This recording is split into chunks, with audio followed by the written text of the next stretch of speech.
ပြီးခဲ့တဲ့သင်ခန်းစာမှာဆရာတို့ analog read အကြောင်းကိုသင်ကြားပေးခဲ့တယ် analog input အကြောင်းပေါ့ analog input ရဲ့သဘောတရားကိုပြောပြပေးခဲ့ပြီးသင်ခန်းစာတော်တော်ရှိတယ်အခုအလွယ်တဲ့သင်ခန်းစာလေးနဲ့ဆက်ပြီးတော့သင်ပေးမယ်အခုသင်ပေးမယ့်အကြောင်းအရာကတော့ဒီဆရာတို့ process ပြုလုပ်တဲ့အချိန်မှာသုံးတဲ့ operator တွေအကြောင်းဖြစ်တယ်အဲဒီ operator တွေကပေါင်းနှုတ်မြောက်စားအကျွင်းနောက် assignment operator တွေဘယ်လိုသုံးလဲဆိုတဲ့အကြောင်းကိုပြောပြပေးမှာဖြစ်ပါတယ်ဒါတော့ဒီ operator တွေအကုန်လုံးနှီးပါသင်ပေးထားပြီးသားသုံးထားပြီးသားဖြစ်ပါတယ်ဒီမှာသူ့ကိုအကြောင်းအရာတစ်ခုအနေနဲ့စုစည်းစည်းပြန်ပြီးတော့ဆွေးနွေးပေးမှာပါကဲစလိုက်အောင်အဲ့တော့ဆရာတို့ဒီမှာ arithmetic operator တွေအကြောင်းကိုရှင်းပြထားတာဖြစ်ပါတယ်ဒီမှာဆိုလို့ရှိရင်သူက variable တစ်ခု integer variable တစ်ခုပေါ့လေ A ထဲမှာ10ရှိမယ် B ထဲမှာ20ရှိတယ်ဆိုပါစို့တဲ့ assignment operator ကိုအသုံးပြုခဲ့မယ်ဆိုလို့ရှိရင် assignment operator ဘာလုပ်လဲဆိုတော့ညာဘက်မှာရှိတဲ့ value တွေကို operator ရဲ့ဘယ်ဘက်မှာရှိတဲ့ variable တွေကို copy ကူးထည့်လိုက်တာဖြစ်ပါတယ်တိမ့်ဆဲလိုက်တာဖြစ်ပါတယ်ဒါကြောင့်မလို့ B ထဲမှာရှိတဲ့တန်ဖိုး20က A ထဲကိုဝင်သွားမှာဖြစ်ပါတယ် A တန်ဖိုး10ကို override လုပ်ပြီးတော့20ပြောင်းပြီးတော့တိမ့်လိုက်မှာဖြစ်ပါတယ်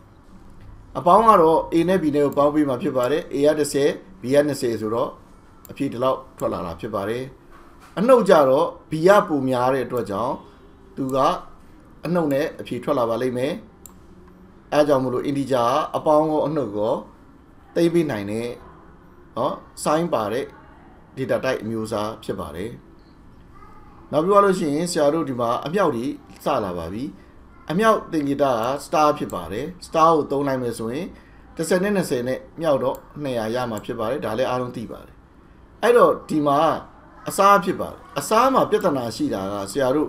integer data type ကိုသုံးမယ်ဆိုရင်စားလို့မပြတ်လို့ရှိရင်မပြတ်တဲ့ gain တွေကိုဆက်ပြီးတော့သူတွက်ပေးမှာမဟုတ်ပါဘူးဖြတ်ချလိုက်မှာဖြစ်ပါတယ်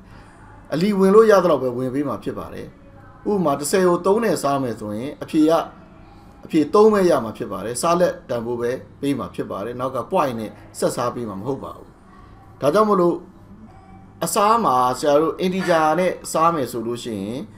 စားလက်ရဲ့ဒီတန်ဖိုးပဲပေးမှာဖြစ်ပါတယ်ဥပမာဆိုရင်10ကို3နဲ့စားမယ်ဆိုလို့ရှိရင်အဖြေ3ပဲရမှာဖြစ်ပါတယ်နောက်ကကြံတဲ့ဒီ value တွေကိုထပ်ပြီးတော့ဒီ point အနေနဲ့စားပေးမှာမဟုတ်ပါဘူးဒါကြောင့်မို့လို့ဆရာတို့ကအစားမှာအဖြေအတိအကျလိုချင်တဲ့အခါကြလို့ရှိရင် float value တွေကို float variable တွေကိုအသုံးပြုရမှာဖြစ်ပါတယ် A ရော B ရောစားလို့ရလာတဲ့ value ကိုသိမ်းမဲ့ variable ရောဒီအားလုံးဒီဆရာတို့မဖြစ်မနေ float ဖြစ်ရမှာဖြစ်ပါတယ်ဒါကြောင့်မို့လို့ဆရာတို့ဒီ example program တစ်ပုဒ်ကိုသုံးပြပါဦးမယ်နောက်တစ်ခုကဘာလဲဆိုတော့အကျွင်းမှာအဲ့တော့အကျွင်းတန်ဖိုးလိုချင်တဲ့အချိန်ကြလို့ရှိရင်ဒီ percentage လေးကိုသုံးပေးရမှာဖြစ်ပါတယ်အဲ့တော့ဒီမှာဆိုလို့ရှိရင်အကျွင်းကစားလို့ပြတ်သွားတဲ့အတွက်ကြောင့်0ရမှာဖြစ်ပါတယ်စားလို့မပြတ်ရင်မပြတ်တဲ့တန်ဖိုးပေးပါမယ်အကျွင်းကအရန်သုံးဝင်ပါတယ်တချို့ gain လေးတွေရေးတဲ့အချိန်မှာဒီအကျွင်းကိုအသုံးပြုရတာဖြစ်ပါတယ်အဲ့တော့ဆရာတို့ဒါဆိုလို့ရှိရင်ဒီမှာ arithmetic operator တွေအကြောင်းကိုပြောပြသွားပါပြီတကယ် program လေးနဲ့ဆရာတို့ရေးပြီးတော့စမ်းကြည့်ရအောင်အဲ့တော့နမူနာ program ရေးပြတဲ့အချိန်မှာတကယ်အသုံးဝင်တဲ့အသုံးပြုပုံလေးတွေကိုဆရာတို့ရေးသားပြီးတော့သင်ကြားပေးပါမယ်အဲ့တော့ analog read သင်ထားပြီးတာဖြစ်တဲ့အတွက်ကြောင့်ဆရာတို့ analog တန်ဖိုးတွေကိုဖတ်လို့ရနေပါပြီ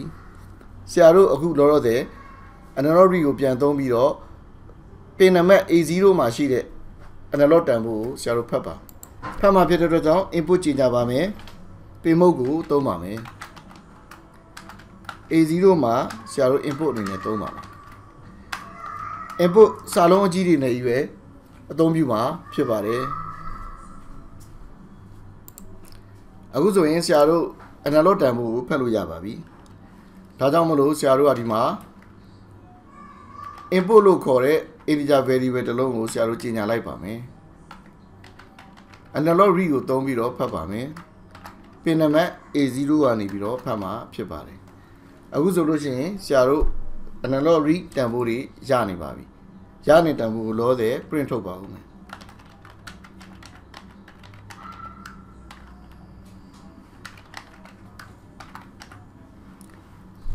အခုဆရာတို့ simulation စပါမယ်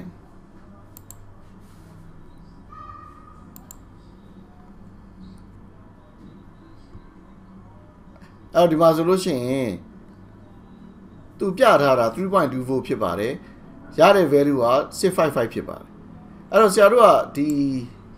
value အစစ်မှန်ဒီ voltage အနေနဲ့ပြခြင်းလဲဆိုရင်ဒီကောင်ကိုပြန်တွက်ပေးဖို့လိုအပ်မှာဖြစ်ပါတယ်အဲ့ဒါကိုဘယ်လိုတွက်မလဲကြည့်ကြရအောင် simulation ကိုဆရာတို့ပြန်ရက်မယ်အခုဆရာတို့ရလာတဲ့ value ဒီဆရာတို့0ကနေပြီးတော့1023ကြာ value တွေဖြစ်ပါတယ်ဒီဘက်ကထည့်သွင်းပေးမဲ့ value ကတော့0 to ဒီ5ဖို့ကြာ value တွေဖြစ်ပါတယ်အဲ့ဒီနှစ်ခုကိုဆရာတို့ကပြန်တွက်ပေးရမှာဖြစ်ပါတယ်အဲ့တော့အနည်းလို့အများစားကြီးဖြစ်ပါတယ်1023မှာ5ဖို့ input မှာဘယ်လောက်လဲဆိုပြီးတော့ရှားမှာဖြစ်ပါတယ်ဒါကြောင့်မလို့ဆရာတို့ဒီမှာဆရာတို့ လောတဲ့ integer နဲ့ပဲအရင်စမ်းပြပါဦးမယ်ပြီးမှဆရာတို့ပြင်ပြီးတော့ရေးပါမယ်အဲဆရာတို့အနည်းလို့အများစားကြီးဖြစ်တဲ့အတွက်ကြောင့် voltage အနေနဲ့လိုချင်တယ်ဆိုလို့ရှိရင်1023ကအစားပဲဖြစ်သွားမယ်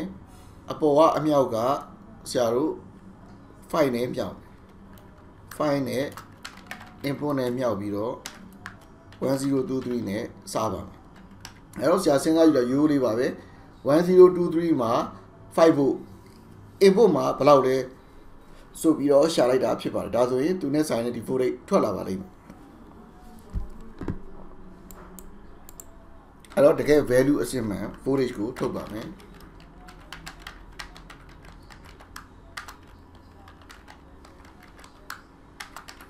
အဲ့တော့ဘာတွေလဲဆိုတာသိအောင်ဆရာတို့ serial လို့ပြင်နေအရင်ပြောပြပါဦး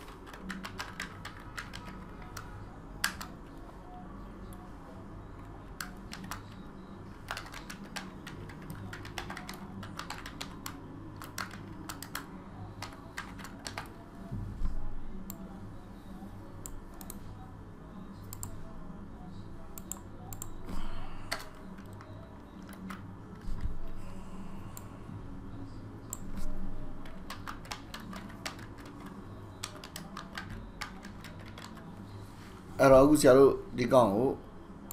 run ကြည့်ပါမယ်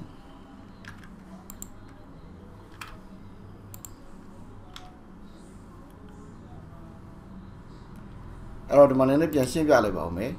analog read နဲ့ input ကိုဖတ်ပြီးတင်ထားလိုက်တယ်အဲ့ဒီ input value ကို print ထုတ်တယ်ပြီးရင်အဲ့ဒီ input နဲ့ညီတဲ့ဘယ်လောက် voltage ဖြစ်နေပြီလဲဆိုတော့သိဖို့အတွက်အနည်းလို့အများစားကြီးဆိုပြီးတော့ပြန်တွက်ပါတယ်တွက်ပြီးသွားလို့ရှိရင်ဆရာတို့အဖြေရှာပါတယ်run ကြည့်အောင်အဲ့လို run ကြည့်တဲ့အချိန်မှာသူဒီ3 volt ကိုပဲပြပါတယ်နောက်က 0.2 ကိုမပြနိုင်ဘူးဘာလို့မပြနိုင်လဲဆိုတော့ဆရာတို့ဒီ integer variable တွေကိုသုံးထားတဲ့အတွက်ကြောင့်ဖြစ်ပါတယ်အဲ့တော့ဆရာတို့ဒီမှာ delay ခံလိုက်တယ်2 second ဒါမှကြည့်ရတယ်နည်းနည်းရှင်းအဲ့ဒီမှာဆိုလို့ရှိရင်ဒါဒီတကယ် value နဲ့ 0.2 กว่าနေတယ်အတိအကျရဖို့အတွက်ဆိုရင်ဆရာတို့ဘာလုပ်ဖို့လိုလဲဆိုတော့ float variable တွေသုံးမယ်ဒါကြောင့်ဒီမှာ integer မသုံးမနဲ့ဆရာတို့ float ကိုသုံးပြီးတော့ဖတ်လိုက်မယ်ဒီမှာလဲဆရာတို့ float ကိုသုံးမယ်အဲ့တော့ float ကိုသုံးနေဆိုရင် equation ထဲမှာပါတဲ့ integer တွေကိုနောက်ကကိန်းပြေတွေကို 0.0 လေးတွေထည့်ပေးလိုက်ပါဆရာထပ်ပြောပြပါမယ်ဒီချက်အရေးကြီးပါတယ်အစားပါတဲ့ဒီပု္ပ္ပစာတွေ float ပါတဲ့ဒီပု္ပ္ပစာတွေမှာဆိုလို့ရှိရင်5ဆိုရင်5တိုင်းမထားပါနဲ့နောက်က 0.0 လေးထည့်ပေးလိုက်ပါ constant တွေကိုဆရာတို့က integer constant မသုံးဘဲနဲ့ float constant တွေပုံစံမျိုးနဲ့ပြောင်းပေးရမှာဖြစ်ပါတယ်တန်ဖိုးကတော့အတူတူပဲဒါဒီ float ဖြစ်ပါတယ်လို့ပြောလိုက်တာဖြစ်ပါတယ်အခုဆရာတို့ပြန် run ကြည့်ပါမယ်အဲ့တော့အတိအကျရတာကိုတွေ့ရမှာဖြစ်ပါတယ်အဲ့တော့ဆရာဒီမှာဒီကောင်တန်ဖိုးပြောင်းကြည့်မယ်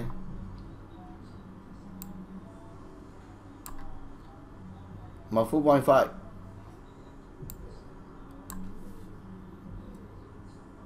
3.9 အတိအကျရအောင်ရှာနိုင်တာဖြစ်ပါတယ်ဒီ arithmetic operator တွေကိုအထင်မသေးပါနဲ့ဆရာတို့ဒီ operator တွေနဲ့ပဲအရန်ခက်ခဲတဲ့အရာတွေကိုဖန်တီးထားတာဖြစ်ပါတယ် gain တွေကျန်တဲ့အရာတွေအားလုံးဟာ ဒါနဲ့ပဲအလုပ်လုပ်တာဖြစ်ပါတယ်ဂိမ်းထဲမှာပါဝါစားလိုက်လို့ပါဝါတွေတိုးသွားတာဒီအပေါင်းကိုသုံးလိုက်တာဖြစ်ပါတယ်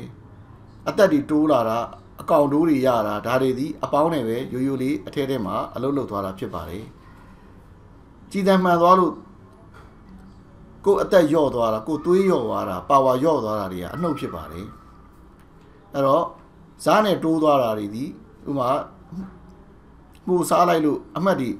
ဇားနဲ့တိုးသွားတယ်ဆိုလို့ရှိရင်အမြောက်ဖြစ်ပါတယ်အဲ့တော့ဒီပေါင်းတုံးမြောက်စားရည်နဲ့ပဲဆရာတို့အလုပ်လုပ်တာဖြစ်ပါတယ်ဂိမ်းတွေထဲမှာအန်စာခောက်တယ်ဆိုတော့ဘယ်သူအလဲလဲဆိုတာကိုကွန်ပျူတာကဘယ်လိုသိလဲဆိုတော့ integer variable တစ်လုံးကိုဟိုသူ့ရဲ့ဒီလူရည်အတွက်နဲ့စားပြီးတော့အချိန်ရည်အတွက်ကိုလူရည်အတွက်နဲ့စားပြီးတော့အကျွင်းကိုရှာလိုက်ခြင်းအပြင်ဒါဘယ်သူအလဲလဲဆိုတာကိုရှာရတာဖြစ်ပါတယ်ဒီအပေါင်းတို့အမြောက်စားအကျွင်းလေးတွေကအရန်ကိုအသုံးတဲ့ပါလို့အဲ့ဒါလေးကိုဆရာကြုံရင်ထပ်ပြီးတော့အသေးသေးရှင်းပြပါဦးမယ်အခုတော့